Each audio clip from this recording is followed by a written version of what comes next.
আসসালামু আলাইকুম ওয়া রাহমাতুল্লাহ। সালাম মিলা নাই, কিন্তু সালাম জবান দিয়া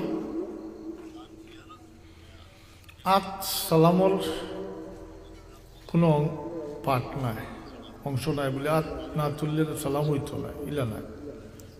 আত তোলাটা ব্যাপার আলাদা। আত তুললে বাটিয়ল তুলতা, বাটিয়ল। আমরা উল্টা করে এহুদি খ্রিস্টান হলে, হিন্দু হলে তারা ওলা করে নেন। আমরা মুসলমান হলে এটা করতাম পারি না, আমরা বাটিয়ল। আপনার হাতের ফেট আপনার দিকে থাকতো আর হাতের ফিটটা থাকতো যাদের ইশারা করতে, এটা হলো ইশারা। যে যদি খানো গিয়া আওয়াজ পড়ছে না তাইলে আট তুলা দেখিয়া তাই আন্দাজ করতে যে তাদের সালাম দেওয়া হয়েছে, ইশারা করে। এটা বাটিয়ে হইত।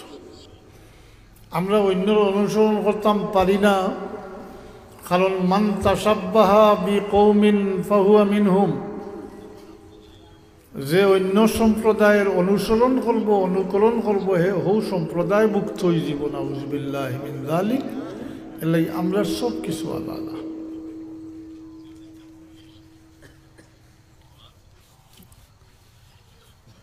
এটা দি ইশারা, সালাম জবান দি, জবাবও জবান দিয়ে হয়।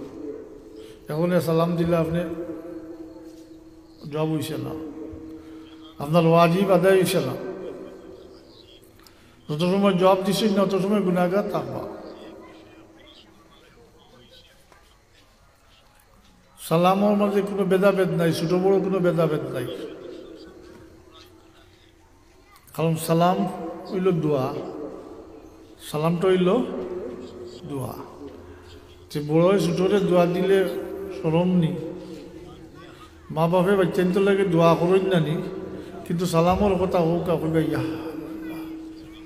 বাবাও ইয়া সালাম দিতা বাচ্চান্তরে, এটা কি লাগা বলে দিতা আপনি। দোয়া ছোটে বড়রে সালাম দেন সম্মানার্থে, আর বড় ছোটরে শিক্ষা দিবার লাগি দেন, তা দিবান। আর দোয়া দিলা তারে দোয়া দিলা। দেখুন জানি পরীক্ষা করিয়া কারো সালামর অভ্যাস নাই, আপনি একদিন দুই দিন তিন দিন সালাম দিয়া দেখো কা আগবাড়িয়া আশা রাখা যায় এরপরে আপনার দেওয়া লাগতো না, শিখি লিব।